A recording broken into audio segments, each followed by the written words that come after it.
بسم اللہ الرحمن الرحیم۔ غسل کے دوران مدینہ منورہ کی ایک عورت نے مردہ عورت کی ران پر ہاتھ رکھتے ہوئے یہ الفاظ کہے کہ اس عورت کے فلاں مرد کے ساتھ ناجائز تعلقات تھے۔ بس یہ بات کہنا تھی کہ اللہ تعالیٰ نے اپنی ڈیل دی ہوئی رسی کھینچ دی۔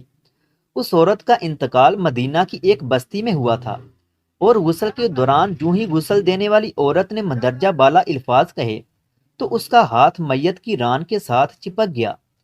چپکنے کی قوت اس قدر زیادہ تھی کہ وہ عورت اپنا ہاتھ کھینچتی تو میت گھسیٹتی تھی، مگر ہاتھ نہیں چھوٹتا تھا۔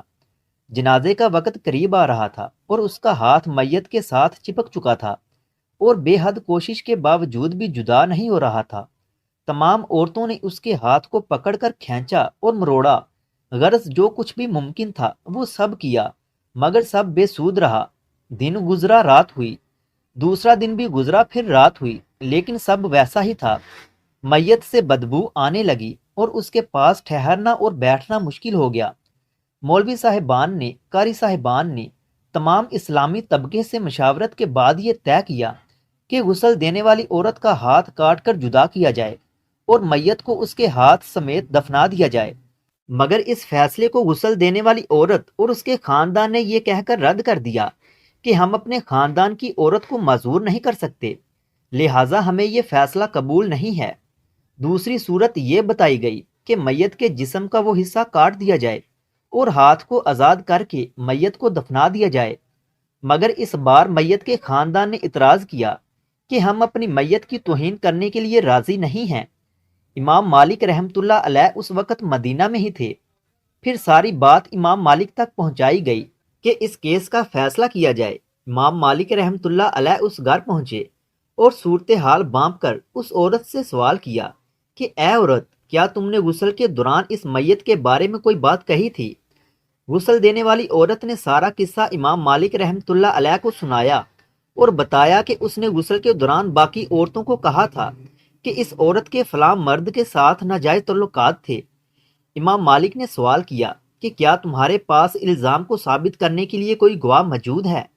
عورت نے جواب دیا کہ اس کے پاس کوئی گواہ موجود نہیں ہے۔ پھر امام مالک رحمۃ اللہ علیہ نے پوچھا کہ کیا اس عورت نے اپنی زندگی میں تم سے اس بات کا کبھی تذکرہ کیا تھا؟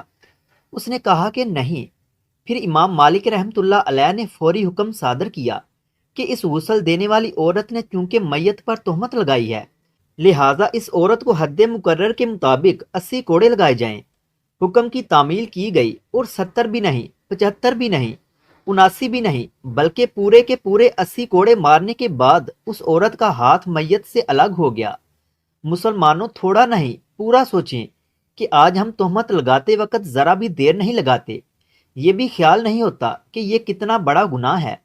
ایک روایت میں ہے، جس نے کسی کے بارے میں ایسی بات کہی، یعنی کہ الزام لگایا، تہمت یا جھوٹی بات منسوب کی جو اس میں حقیقت میں نہ تھی، تو اللہ اسے، یعنی کہ الزام لگانے والے، تہمت لگانے والے، جھوٹی بات منسوب کرنے والے کو دوزخ کی پیپ میں ڈالے گا۔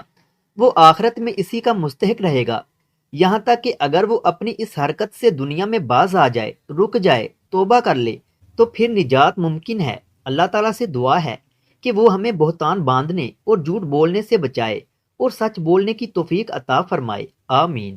اگر ویڈیو اچھی لگے تو اسے لائک کریں اور مزید ایسی ہی ویڈیوز دیکھنے کے لیے ہمارے چینل علمی روم کو سبسکرائب کریں۔ ملتے ہیں اگلی ویڈیو میں، تب تک کے لیے اللہ حافظ۔